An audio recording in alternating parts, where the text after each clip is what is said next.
Ok. Parlons peu, parlons bien. J'ai 2-3 petites choses à dire avant de lancer l'épisode. La première, merci. Merci à toi qui m'écoute, qui repartage, qui me met des bonnes notes sur Apple Podcast. Non, franchement, c'est lourd. Grâce à vous, de plus en plus de personnes peuvent écouter les épisodes. Donc, merci infiniment. La deuxième chose, c'est que c'est un des premiers épisodes que j'ai enregistré. Et il y a mon côté perfectionniste qui me dit que je ne suis pas à la hauteur de mon invité pour vous partager cet épisode. Et puis, il y a mon côté lâcher prise qui me permet de voir que j'ai déjà évolué dans mes échanges. Donc, j'ai voulu te partager cet épisode parce que je pense que le fond du message y est. Et c'est pour ça que je remercie profondément Abiola Obaorin qui a joué le jeu. Abiola, c'est quelqu'un qui ne démérite pas. C'est un entrepreneur généreux qui a compris de par ses expériences qu'on est loin de vivre dans un monde de bisounours. Sa capacité d'adaptation lui a permis non seulement de développer son agence, mais aussi son état d'esprit. J'en dis pas plus. Attention, plus tu avances dans le podcast, et plus on parle vrai, plus on parle ça. N'écoute pas les conseils des gens, écoute leur histoire. C'est maintenant sur Artisan d'Esprit. La première chose que j'ai envie de te demander déjà, c'est comment va ton cœur ? Déjà, bonjour à tous et merci de m'inviter, Osama, ça fait vraiment plaisir. Écoute, mon cœur, il va bien, a priori. Et je suis serein. Cool. Ça fait plaisir. Être serein dans l'environnement pesant qu'il y a actuellement, c'est une vraie force, mine de rien. C'est une vraie force. Et tu sais, tout à l'heure, je regardais un peu ton parcours. Donc, en gros, pour la faire courte, tu as fait une fac de droit. Ensuite, tu es parti en Angleterre. Ouais. Après, tu es revenu en France et tu as commencé à écrire un peu. Tu t'es fait remarquer, tu t'es retrouvé au Bondi Blog. Ouais. Et ensuite, tu as lancé Argo. Vraiment, là, c'est la partie. Faut condenser. Condenser, ouais. Parce qu'entre-temps, j'ai bossé dans une petite agence de conception-rédaction en tant que concepteur-rédacteur. Ouais. Et ça, c'était avant de rentrer, avant qu'on me parle du Bondi Blog. Et le Bondi Blog, j'y suis allé de moi-même sur conseil d'un pote. Et tu as lancé une agence de com aussi, non ? Ouais. C'était, on va dire, les premières expériences entrepreneuriales. Ouais. Aujourd'hui, en 2020, quand tu regardes un petit peu tout ce que tu as fait, est-ce que tu te sens à ta place ? Moi, c'est marrant parce qu'on me dit que j'ai un parcours... j'ai un pote qui me le dit, il y a un parcours absurde. C'est-à-dire qu'il n'y a rien qui va, en fait. Ouais.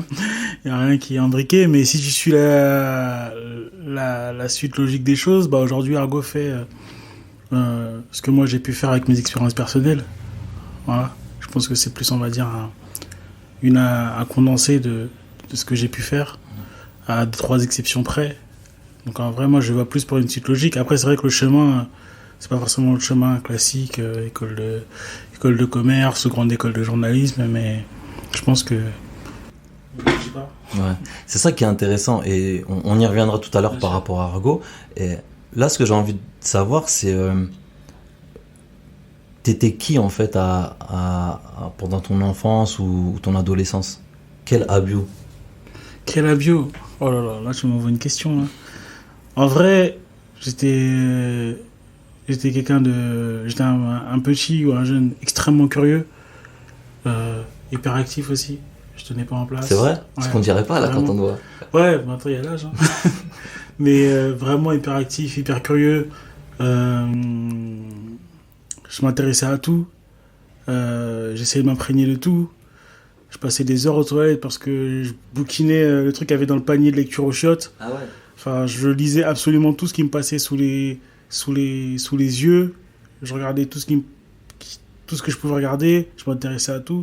Je pense que vraiment j'étais un enfant curieux en fait, vraiment. Ah ouais, c'est lourd ça. Et ça t'a amené à quoi ? Donc en adolescence, t'as fait quoi comme études après le bac ? J'ai fait des études de droit. Ouais. Je suis parti en droit parce que justement je savais pas trop ce que je voulais faire. J'avais tellement peur de me restreindre à un domaine et du coup louper peut-être quelque chose. Ouais. Que j'ai parti dans quelque chose de relativement généraliste. D'accord. Qui est le droit. Je savais que j'étais archi nul en chiffres, en maths, en ce que tu veux. Je suis pas allé en histoire ou quoi que ce soit parce que j'avais quand même le sentiment que professionnellement ça allait peut-être me restreindre à une carrière de prof ou une carrière de conservateur dans un musée ou quoi. Donc en fait, le droit au demeurant, c'était peut-être la solution la plus adaptée à mon profil. Est-ce que tu avais déjà un modèle dans ton quartier ou ta cité de quelqu'un qui faisait du droit? Non, Pas du tout. pas vraiment. J'avais un cousin, enfin, il est encore en vie, Dieu merci. J'ai un cousin qui faisait du droit. C'était un peu, on va dire, la seule référence que j'avais. Ok. Donc, c'est plus ça. Et t'avais d'autres gens qui étaient à la fac avant toi? Ouais. Qui t'ont inspiré un peu? Parce que souvent, je sais que dans mon entourage proche ou lointain, ou même quand j'étais à la fac, ben, il y en a beaucoup qui savent pas quoi faire après le bac et qui vont à la fac parce que pour eux c'est bon délire, mais aussi parce qu'il y a la bourse. Donc rentrée d'argent fréquente et tout, tu vois. Ah, non, enfin, moi, si tu veux, je viens d'une famille une famille de profs déjà. Donc, je savais que j'allais faire les études supérieures. Enfin, c'est pas une question que je me suis posée. C'était, voilà, vu que je dois faire les études supérieures, qu'est-ce que je fais? Et je me suis retrouvé en droit. Mais la question n'était pas de savoir si j'allais faire les études supérieures. Enfin, ça, c'était quelque chose de... Enfin, C'était évident. C'était évident, en fait. Et donc tu te rends compte que le droit c'est pas fait pour toi? Je veux pas dire que c'était pas fait pour moi, mais dans mon extrême curiosité, donc je suis parti, je fais une petite licence et tout, c'est que j'avais vraiment besoin de plus en vrai. Tu vois ce que je veux dire? Et que ça aille plus, je vais pas dire plus vite parce que après j'ai repassé des concours de Sciences Po et tout, mais j'avais pas le sentiment que j'allais totalement combler en fait si j'allais jusqu'à un doctorat ou quoi, ce que je veux dire. C'est mon séjour à Londres m'a fait ouvrir les yeux sur plein de choses et je te parlais du recul, mais à l'époque il n'y avait pas de réflexion vraiment, tu vois. C'était plus un état d'esprit qui me faisait que en vrai t'as besoin de plus. Et c'est juste après où t'as décidé d'aller en Angleterre, c'est ça? Ouais. Ok. Et au moins la licence. d'accord. Et qu'est-ce qui a fait que tu t'es dit bon, l'Angleterre c'est fait pour moi, je vais y aller? La curiosité, pareil. Ouais. Spontané, direct? Ouais, spontané. Je sentais qu'il y avait une vibe là-bas. J'y suis allé. Pour la petite histoire, j'avais un pote qui bossait chez Eurostar. Ok. Et du coup, j'avais un plan pour y aller Alors. à court réduit. Et c'est en allant une fois, deux fois que je me suis dit, putain, j'aime bien le délire là-bas et tout, tu vois. Et c'est ça qui m'a amené là-bas, en vrai. Et t'as fait quoi concrètement en Angleterre? T'es resté combien de temps et t'as fait quoi? Ouais, une grosse petite année, on va dire. J'ai bossé pour ce qu'on appelle la Vogue House. Okay. C'est une maison, en fait, si tu veux, de presse qui a plusieurs titres. J'avais fait de la traduction là-bas. J'avais fait de la relation de presse. Okay. C'était un peu mon premier contact avec les marques. Ok. Et c'est, on va dire, ce qui m'a donné le coup on va dire, à la communication. Ok. Et c'est marrant parce que comment on passe du droit au côté presse, communication? Aucune idée, je te jure. En vrai, c'était mon état d'esprit du moment. Et en fait, si tu veux, mon parcours, si tu prends un drone et tu t'élèves, tu verras qu'il y a forcément les imbriquements de domaines et tout, mais quand tu es dans l'instant présent, quand tu es à terre, tu peux pas avoir j'avais pas de suite logique, tu vois. C'est lourd ça. Et donc à ce moment-là, tu commences à vraiment kiffer, à dire ouais, il y a un truc qui me plaît dans ça. Ouais. Tu commences à, je suppose, gagner en confiance pour le coup, parce que c'est quelque chose qui t'anime. Et quelle expérience tu en tires pour cette première, justement cette première expérience, tu vois? En vrai, la confiance, tu sais, il y a beaucoup de gens qui vont dire ouais, la confiance c'est important et tout. Mais moi, à l'heure où je te parle, j'ai pas forcément confiance en moi. Et je me pose pas forcément la question de savoir si j'ai confiance en moi ou pas, tu vois. Je pense que des fois, je tombe sur des trucs qui m'animent tellement que j'y vais, je fonce. Et je me dis, bah putain, si je m'étais posé la question de la confiance, je l'aurais pas fait parce que sinon je me serais mis une balle dans le pied, tu vois. Ouais. Donc c'est plus ça. Tu sais, ce qui est fou, c'est que t'es la deuxième personne à me dire ça en 2 interviews. Il y a l'Insta photographique qui m'a dit ça juste avant. Et t'as dit quoi? Bah, pareil, qu'il avait pas... qui est quelqu'un qui manque quand même de confiance en lui et qui quoi qu'il arrive, cogite pas en fait. il avance et il se demande pas si c'est bien ou pas ce qu'il va faire et tout, juste il suit son instinct quelque part et il y va. Et ça me fait penser à est-ce que tu connais Mel Robbins, qui est Non, du tout. une écrivaine américaine et qui est aussi coach quelque part, et elle a sorti un livre qui s'appelle 5 Second Rules, donc la règle des 5 secondes. Bien sûr. Et en fait, c'est une règle très simple qui t'aide à ralentir la procrastination. Ouais. Et à être beaucoup plus productif pour le coup. Et en fait, c'est très simple, c'est à chaque fois que tu dois faire une tâche, exemple simple, tu dois sortir du lit au réveil, et ben tu décomptes. Je sais pas plus de 5 secondes, tu fais 5, 4, 3, 2, 1, 0 et tu te lances. Et en fait, le fait de décompter comme ça bloque. Tu viens de changer ma vie. Hein. C'est vrai. Parce que moi, la procrastination, c'est. Test, tu vas voir, tu me diras. Je dirais pas une religion parce que c'est du blasphème, mais presque. Mais c'est pour ça, c'est pour ça pour beaucoup de monde. Moi aussi, j'ai des moments où je procrastine à mort, tu vois. Mais et ça, pour l'avoir testé, c'est ouf. Et pour te dire, à un point où même 5 secondes c'était trop long, je faisais directement 3, 2, 1, 0. Ouais. Parce qu'en fait, ton cerveau, il arrête de cogiter, il arrête d'intellectualiser, et du coup, ben, tu sais qu'à 0, tu dois te lever. Donc, je t'invite à tester, même vous, hein, ceux qui écoutent. Tu viens de me donner un tips de ouf. Ah, c'est un tip. Franchement, en termes de productivité. Je vais essayer. Ça et la méthode Pomodoro. Ça va faire une semaine. Bon, ça va chez Maniac au niveau du ménage, mais il y a des trucs que je dois faire dans l'appart que j'ai jamais fait en vrai. Bah écoute, tu me diras, tu me feras un retour. Et ouais, donc ça m'a fait penser à l'insta photographie, donc big up à toi si tu nous écoutes. Et donc, une expérience de à peu près 1 an en Angleterre. Pourquoi tu reviens en France ? Pourquoi tu restes pas là-bas ? Je reviens en France parce qu'il fallait continuer les études. Il y a ça, et parce que mes parents aussi me mettaient la pression pour que je revienne. Parce que je sais pas si c'est parce que je leur manquais ou il fallait qu'ils m'aient sous les yeux. Ou, tu vois, enfin, les parents qui sont extrêmement prudents et extrêmement organisés, tu vois. Je vois très bien. Et ils connaissent leur fils, ils savent que moi je suis pas un pro de l'organisation, donc je pense qu'ils arrivent à sentir, ils arrivent à sentir les trucs. Et t'avais quel âge à ce moment ? J'avais quel âge ? J'avais 20 piges, je crois. Ouais, 20 piges. Effectivement, t'as ton enfant, il a à peine 20 ans, il est même pas en France, c'est vrai que ça peut faire cogiter. Ça fait cogiter, et je pense qu'ils connaissent leur loulou aussi. Ouais. Du coup, tu rentres, qu'est-ce qui se passe ? Donc tu reprends les études ? Ouais. Alors le droit, toujours. Et en parallèle, je fais la rencontre de Méris Tache, qui est maintenant une amie, même une sœur. Et en fait, on parlait tout à l'heure de la première expérience entrepreneuriale. Elle est à ce niveau-là. On monte une petite agence de com, mais bon, c'était très bancal à l'époque. Et elle avait plus un profil de directrice artistique, et moi un profil de, on va dire, de concepteur-rédacteur. De mes expériences, que j'ai acquis par mes expériences passées. En fait, il y a un truc que j'ai toujours su faire depuis que je suis petit, enfin je pense avoir toujours su faire, c'est écrire. Donc en vrai, pour moi, il n'y avait pas forcément de difficulté. C'était plus apprendre les règles du jeu, apprendre les grandes méthodes, mais en vrai, le reste, l'énergie de Jules il était là. Ça vient de la curiosité aussi. Ça vient de la curiosité, ouais. C'est ça, la curiosité. J'ai toujours lu je pense que, enfin, c'est peut-être pas évident pour tout le monde ce que je veux dire, mais quand tu sais lire, tu sais écrire en vrai.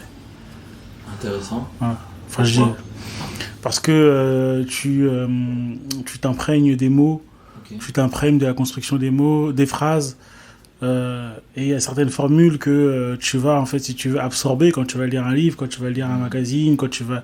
Et en fait, si tu veux, au moment où tu vas devoir écrire, tu vas, en fait, si tu veux, avoir les automatismes. Bien sûr. Parce qu'à un moment T, tu auras lu telle formule, elle t'aura inspiré. Si tu la notes, tu la notes pas quelque part, elle est dans un coin de ta tête.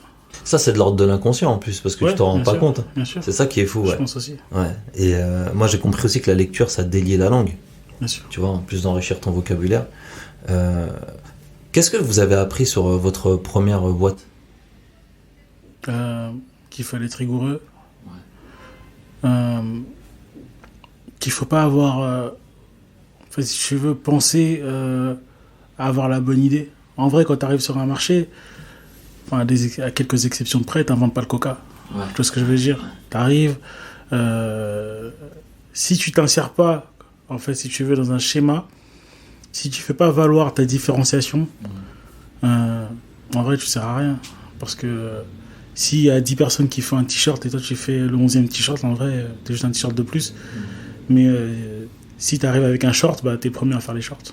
Tu vois. Ouais, je vois très bien. C'est un élément important parce que tu as parlé de différenciation et c'est exactement ça qui fait la diff. L'idée, c'est pas de réinventer la roue, c'est juste rentrer dans un marché et apporter sa patte. Et justement, sa patte-là, est-ce que ça fait écho avec l'authenticité pour toi? Pour moi, je pense qu'il n'y a pas de recherche d'authenticité. Ouais. À partir du moment où t'es toi, t'es forcément authentique. Tu vois. C'est ça, ouais. Donc c'est pour ça que j'ai parlé que de différenciation. D'accord. On parle du principe que tu fais toi ce que tu sais faire ou ce que tu aimes faire ou ce que tu as appris à faire et c'est ça que tu vends. Parce qu'en vrai, tu arrives sur un marché et tu vends une compétence, tu vends un produit, tu vends quelque chose. Et tu vends pas quelque chose que tu sais pas faire. Tu vends pas quelque chose que tu connais pas. Ouais. Donc pour moi, l'authenticité elle est là, tu vois. Et j'ai écrit une question assez particulière. Yes. Et en fait, à me parler sur le moment, c'est qu'est-ce qui se passe dans ta tête quand tu décides de créer ton propre chemin? En vrai, comme je t'ai dit, il se passe rien. Il n'y a pas de réflexion. C'est juste pour moi, c'était le moment d'y aller. Je sais pas comment dire ça. Il y a pas vraiment quelque chose de construit à ce moment-là. Je sais pas si c'est une absence de réflexion ou une inconscience ou parce que pour moi c'était tellement évident que je l'ai fait. Je vois. Donc c'est pour ça que donc à ce moment-là tu continues le droit et puis comment tu te fais remarquer justement chez le Bondy Blog? En fait, si tu veux, c'est pas que je me suis fait remarquer chez le Bondy Blog, c'est que on venait de dealer un truc avec une marque, je sais pas si c'est des marques ou pas, mais une marque avec un alligator. Ouais. Et en vrai, si tu veux, on avait réalisé des éditos depuis quelques temps avec eux. Donc ça, c'est avec ta première boîte à la base? Hein? Ouais. Ok. Ouais. Et en fait, il y a un truc qui n'est pas passé au niveau de la diversité. Ouais. Enfin, nous, on a compris que c'était ça a posteriori. Et j'en parle à un pote à moi qui est journaliste à Libé, Mathieu Palin, big up si tu entends ce podcast. Et je lui en parle et il me dit que c'est un sujet qui peut plaire au Bondy Blog, on va dire. Et il me met en relation avec Nordine Nabili, qui était le directeur de l'époque. Et je rentre là-bas. Et je pense qu'il y avait des facilités, tu vois, au niveau de l'écriture, au niveau des prises de position et tout. Donc c'est là-bas qu'on va dire que je me suis épanoui sur l'aspect, on va dire, journalistique. C'est intéressant l'histoire avec cette marque-là. Je sais que tu expliques un petit peu, donc, comme tu l'as dit, qui refuse un projet parce que tu proposes quelque chose de nouveau, quelque chose qui nous ressemble le plus nous. En réalité, c'est ça. Et on va dire les choses de manière assez crue, tu vois. Donc si je dis pas de bêtises, c'est parce que tu avais proposé un projet où il y avait des rebeux, des renois. C'est les Cisra. Voilà. On va pas chercher. Faut pas chercher, c'est les Cisra, c'est toujours les Cisra et voilà. Et comment... Alors, tu vois, aujourd'hui, une de leurs égéries, c'est un rappeur de cité qui passe son temps à rouler des joints et rapper la street. Parce qu'ils perdaient trop de bif. Ouais. Ils perdaient trop d'argent. Ils sont vus que ce que les gens se plaisent à appeler la culture urbaine, c'était devenu la culture... c'est devenu la culture dominante chez les jeunes. Et si t'es pas là-bas, tu claques. Tu vois. Et en fait, ce qui est le plus fou, c'est que moi, depuis que je suis tout petit, à l'époque déjà, tous les grands de mon quartier, même nous, j'ai la marque, tu vois, ouais. Et on mettait les survêtes unis, couleur orange, jaune, des casquettes, les bananes. Et ils ont jamais voulu, en fait. Ils ont jamais voulu. Et aujourd'hui, t'as des égéries comme ça. C'est, effectivement, ils perdent de l'oseille. Mais est-ce que c'est pas juste une opportunité pour eux de surfer sur un effet de mode? Parce que c'est pas les seuls qui font ça en réalité. C'est pas les seuls, mais c'est les plus tricards en vrai. Ouais. Tu vois. Il y a quelque chose qui s'appelle le karma Aujourd'hui, regarde, ils ont misé avec 15 ans de retard sur tout le monde sur un rappeur. Et regarde ce qu'ils donnent leur rappeur. Ouais. Tu vois. Ouais, c'est vrai. Ça fait une transition assez intéressante, justement, toujours un peu sur le même délire. En ce moment, il y a l'expo Jusqu'ici tout va bien au Palais de Tokyo. Bien sûr. Je l'ai pas encore faite, mais je vais y aller là incessamment sous peu. Et est-ce que c'est pas un petit peu la même chose, le fait que des gens qui ont travaillé toute leur vie dans des quartiers qui sont montrés avec leurs propres moyens, aujourd'hui on leur demande de faire une expo dans un très beau musée et tout. Est-ce que c'est pas aussi la même chose, une espèce d'opportunité qui risque de s'arrêter dans quelques mois ou quelques années? Alors, excuse-moi, juste point technique, est-ce que tu parles d'opportunité ou d'opportunisme? Ouais, j'avoue. Ouais. Bah, justement. Parce qu'en vrai, les deux, on va dire que c'est radicalement différent. C'est vrai. Une opportunité, c'est quelque chose on va dire, pas forcément péjoratif, hein, ça peut être bien, saisir une opportunité. Et l'opportunisme, c'est mettre cette opportunité au-dessus de tout. Donc, ça veut dire que c'est voir l'opportunité et ne pas voir forcément la finalité, le fond, où il n'y a pas de sincérité. Et du coup, tu parles d'opportunisme ou plus d'opportunisme. J'ai pas envie de dire que c'est l'opportunisme, parce que si tu regardes bien le parcours de l'âge qui a créé l'école Courtrajmé, on peut pas, il y a aucun procès à lui faire en sincérité, en légitimité ou quoi, tu vois, c'est un mariage de ouf.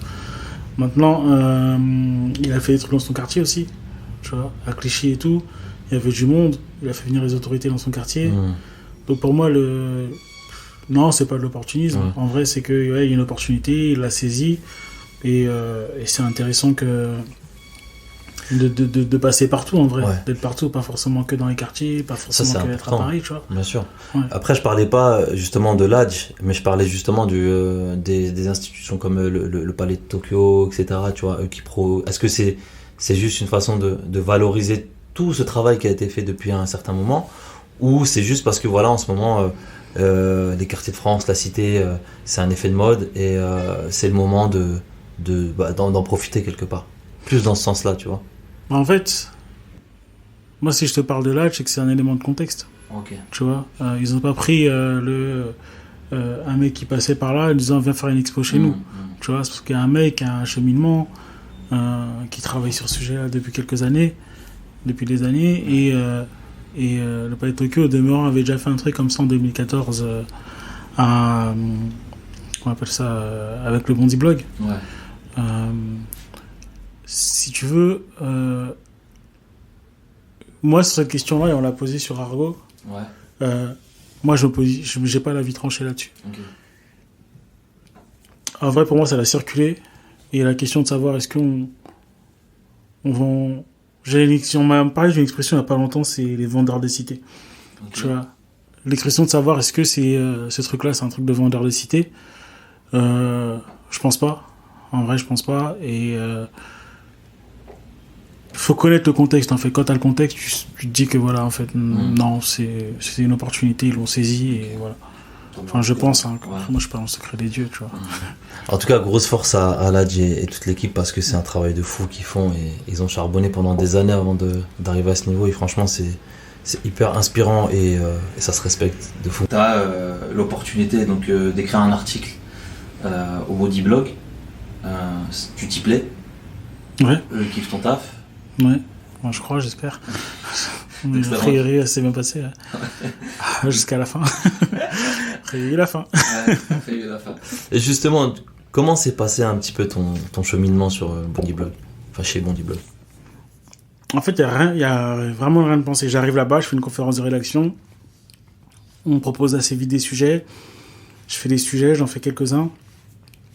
Les retours sont pas trop dégueux. Ensuite, on me propose de participer à l'émission de télé qui était le Bondi Blog Café en tant que journaliste, en tant que chroniqueur.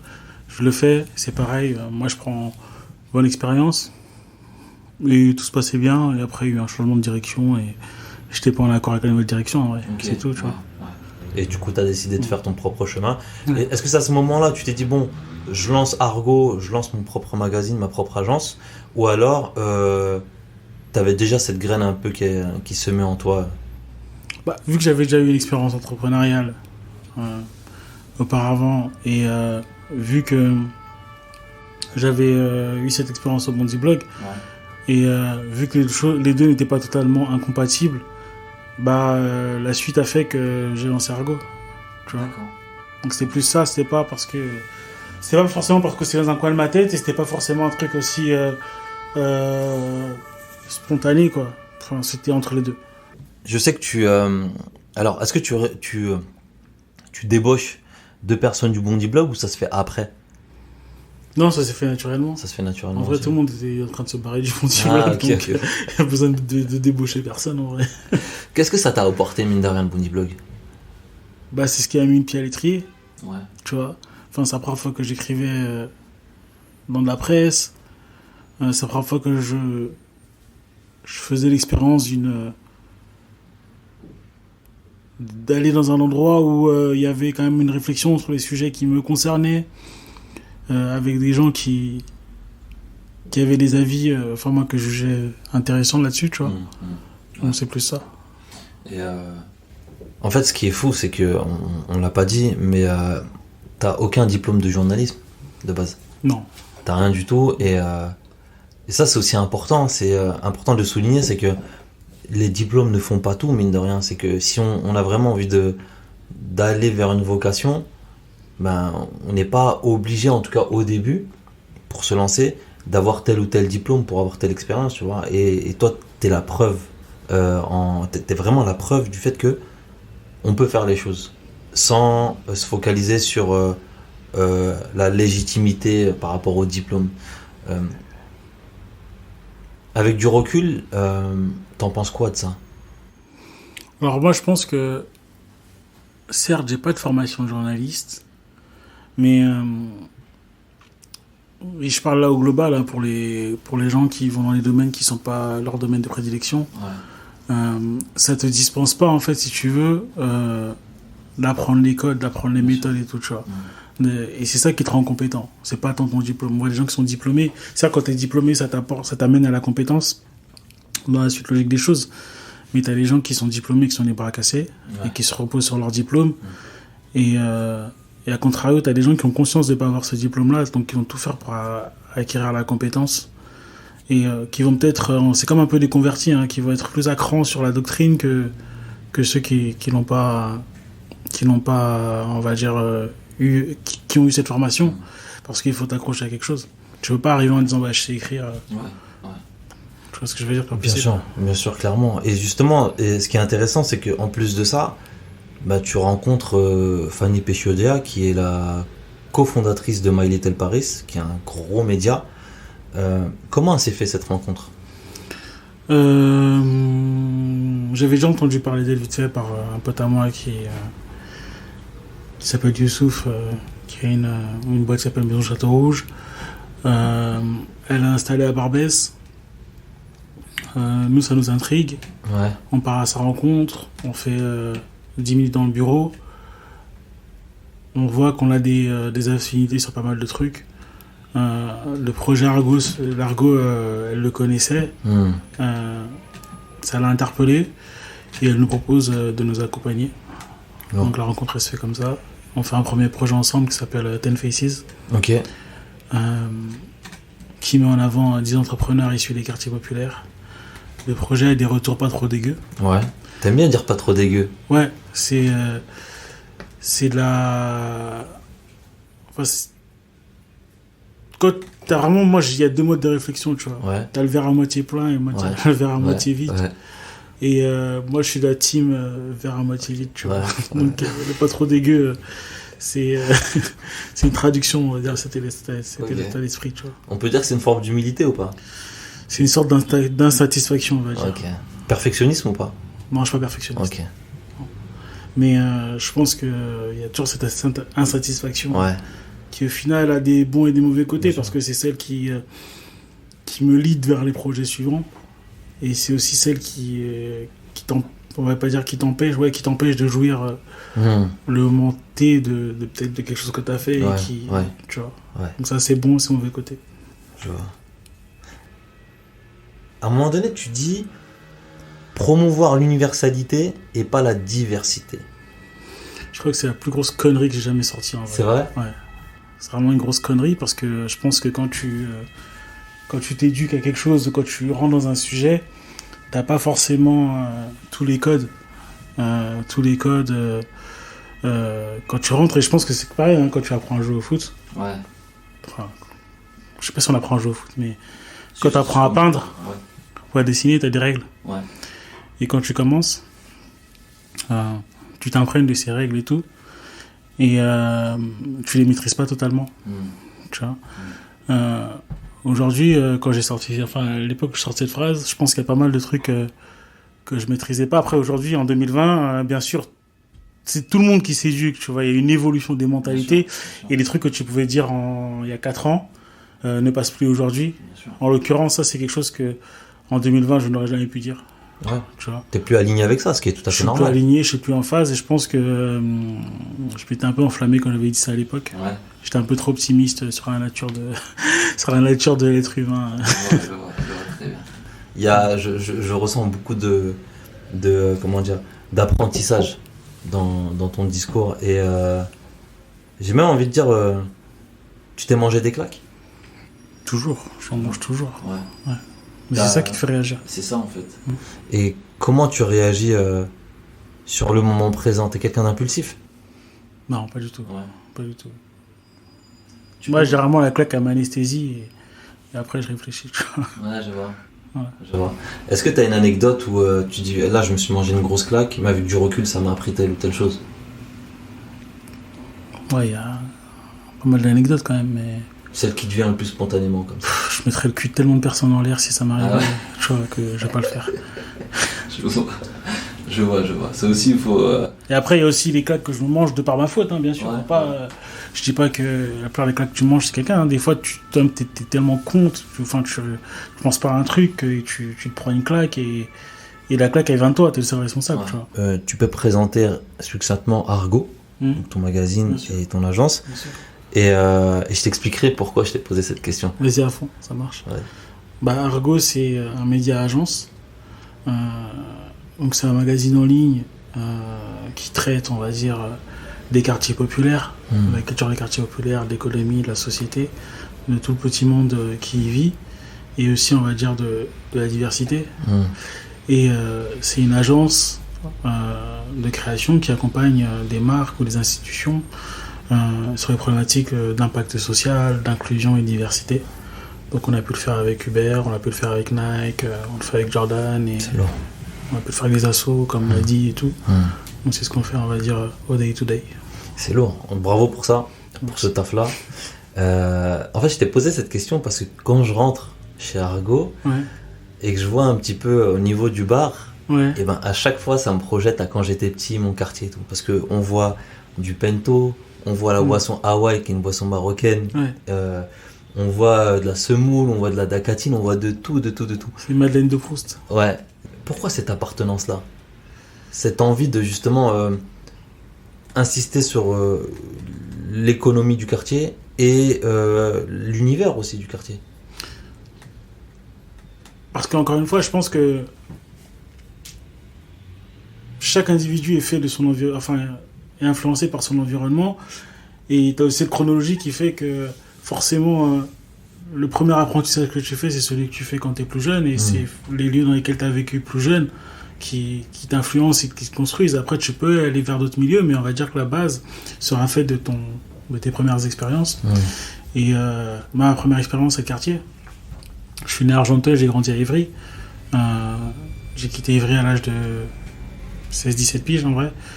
Et si tu veux,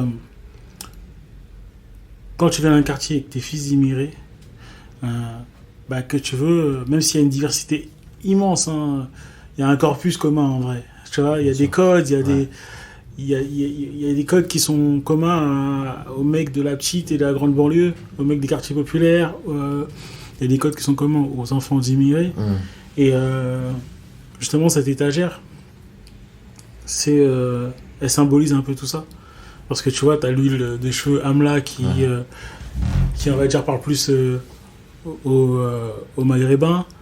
Tu as la Dacatine qui parle plus au Westaf. Tu vois.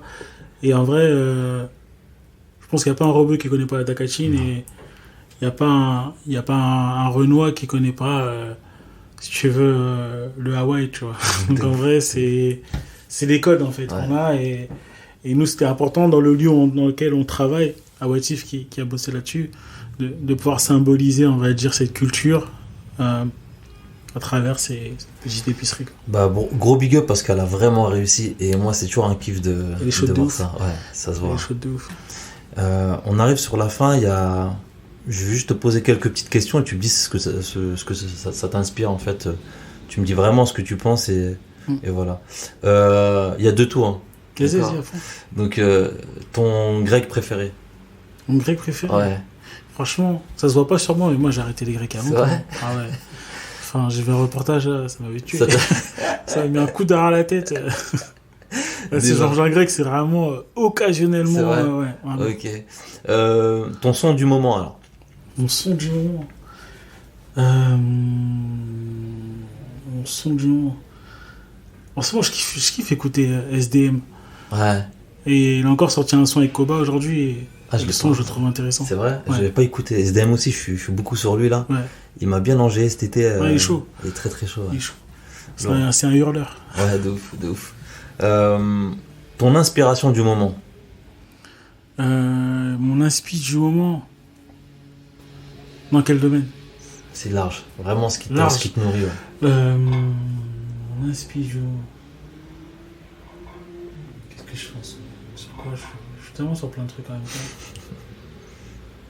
En ce moment, je suis grave connecté avec. Mais ça fait un moment, mais là plus que jamais, avec toute la. On va dire la nouvelle scène noire new-yorkaise ouais. qui est dans la mode ou dans l'art. Ça peut être Kirby Jean Raymond avec Pierre Moss ou Aurora James, tu vois, toute cette on va dire toute cette clique new-yorkaise qui est vachement engagée sur les sujets sociaux et tout. Ils font des projets qui sont plus des projets que commerciaux, que artistiques. C'est vraiment la dimension politique qui est omniprésente dans dans chacun de leurs mouvements. Et ça me connecte beaucoup. Et après, il y a la connexion aussi avec l'Afrique. Ouais. Tu vois, avec ce qui se passe par exemple au Nigeria, qui est aussi le pays de mon père, ou un peu partout, tu vois. Mais je sais qu'en ce moment, ce qui me parle pas mal, c'est vraiment ces New-Yorkais noirs qui m'attendent ne conçoivent plus de faire quelque chose sans qu'il y ait un impact. Ouais. Voilà. Ton film préféré? Ouais, celui qui t'a le plus marqué. Franchement, c'est Fight Club. Fight Club. Fight Club. C'est quoi? C'est ce jeu de double personnalité? Bah, t'as cet alter ego qui est le personnage principal, qui d'ailleurs n'est pas nommé. Et au-delà de ça, t'as vraiment dit, voilà, tu peux regarder comme un film de baston, comme tu peux regarder comme un film qui est super psychologique.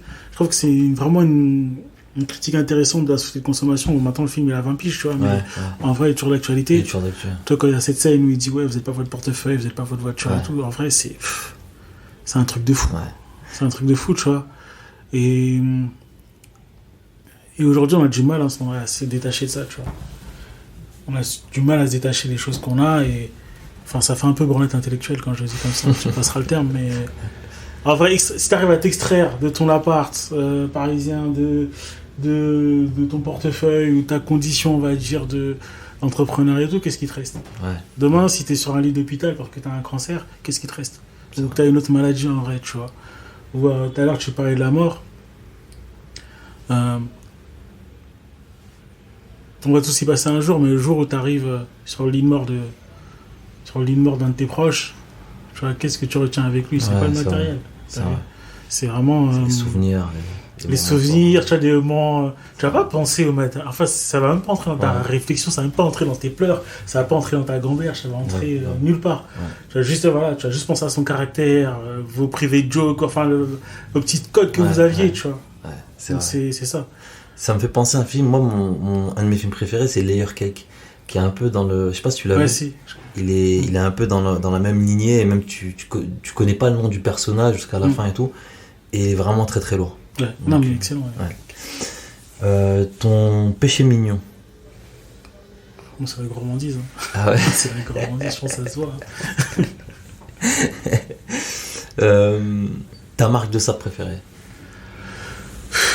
Il y en a quelques-unes quand même. Ouais. Il y en a quelques-unes. Autant je suis compliqué, mais autant j'ai coup de cœur. Mais j'adore aimer Léon Doré. Ok. C'est une marque new-yorkaise qui a été créée par un gars qui s'appelle Teddy Santis, un descendant d'immigrés grecs. Après t'as Nike, mais bon, je pense que ça c'est tout le monde. Hein. C'est la base, ça. Ouais, t'as ça, t'as...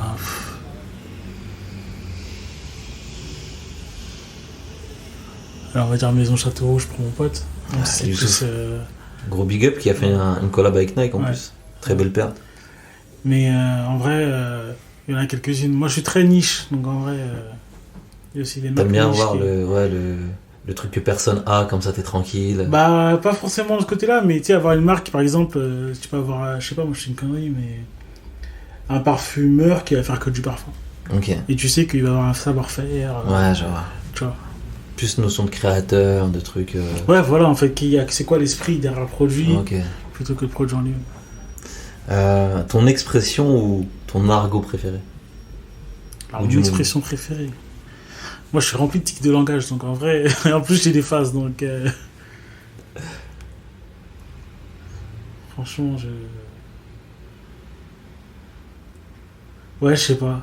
Je sais que je dis beaucoup, franchement. Ouais. Mais dans tous les sens, tu vois. Parce que avec votre magazine, vous avez fait un truc super stylé. Vous êtes en train de référencer tout l'argot. Ouais. Et il y en a pas une qui t'a marqué plus qu'un autre? Attends, je vais regarder. Moi, par exemple, c'est pas une expression, mais c'est les gars de Sevran là qui font ouh, tu vois. Ça me fait gaulerie à mort. Ouais, il me tue. Mais ils sont créatifs. Après, moi, je viens du 91, donc en vrai, des expressions, des trucs. Bah, Grigny, ils ont pas mal de. Grigny Grabé, c'est Ouais. une langue vivante. Ah, de ouf. Faut l'étudier. Il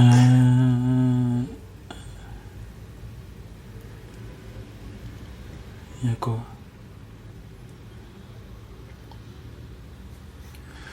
Franchement, il y en a tellement. Ça va. En plus, on se tape des délires avec mon frère et tout. Ouais. Enfin, tu vois. Enfin, une expression chez nous, elle va jamais rester très longtemps. Tu vois. Ouais. En plus, maintenant, aujourd'hui, t'as les mimes aussi sur les réseaux sociaux. Donc, en fait, c'est plus, on va dire, des trucs que tu as commencé à dire parce que tu l'as vu sur une vidéo qui est totalement débile. Je vois. Et ça va vous faire... Ah ouais, en ce moment, on dit... Bah, après, c'est pas une nouvelle expression, mais on dit beaucoup Cheb. Mais Cheb, pas au sens draguer, mais genre, le gars, il t'a carotte, il t'a envoyé un peu, tu vois. Et... tu sais, par exemple, ton petit neveu, tu vois, Cheb sur ce que tu fais, c'est ce qu'il va avoir, tu vois. C'est pas forcément le truc dragué, mais le truc... tu mets dans un délire, tu sais très bien que c'est une grosse carotte. Ok, je vois. Et la dernière, ce serait quand je te parle de quartier de France, de cité de France, ça te fait penser à quoi? Un énorme gâchis. Vraiment. Un énorme gâchis, et parce que gâchis au sens où t'as une énergie qui est complètement, on va dire, qui est complètement ignorée et méprisée par le système. Et si on parlait tout à l'heure d'universalisme et de diversité, pourquoi le mot universalisme je le rejette? Parce que ça serait nier, en fait, si tu veux, nier les spécificités de chacun et nier la force des spécificités, en vrai. Tu vois. Et aujourd'hui, je pense qu'on arrive à un stade où on a même plus besoin de ces mecs-là. En fait, juste foutez-nous la paix. Vous allez voir ce que ça donne. Tu vois. De ouf. C'est ça. De ouf. Dernière question. Il y a un son que j'écoute à fond en ce moment, c'est Negmaron. Ouais. Et si tu devais faire le bilan? Le bilan, il n'y a aucun bilan que je peux faire. Il n'y a aucun bilan, j'ai rien fait. Il n'y a pas de bilan. Je vais dire quoi, wesh? C'est sérieux, j'ai le bilan. Merci beaucoup, Frangin. Vas-y, avec plaisir, merci pour l'invite. Où est-ce qu'on peut te retrouver? C'est quoi les news? Il y a tellement de choses sur le feu. Ouais. Il y aura des surprises, Ok, lourd. Bah, on reste connecté alors, Argo Magazine. Merci. Et puis, grosse force à toi. Merci pour l'accueil. Tu m'as accueilli chez toi, ça fait vraiment plaisir. Avec la famille qu'on accueille chez toi. Ça fait plaisir. Et bah écoute, prends soin de toi et à très vite. Ciao, ciao. J'espère que l'épisode t'a plu. Malgré la qualité sonore, promis, je fais des efforts. J'ai déjà fait des efforts en vrai. Ce que je retiens en 1, n'attends pas d'avoir confiance en toi pour faire des choses. Ressens les choses, vois ce qui t'anime et fonce. En 2, plus tu vis des expériences, plus tu crées de nouvelles opportunités. En 3, tu as des opportunités qui font grandir ton business et tu as des opportunités qui te font grandir en termes d'état d'esprit. Je serais curieux de savoir ce que tu retiens de l'épisode, donc n'hésite pas à me le dire sur Instagram, en commentaire ou sur mon site.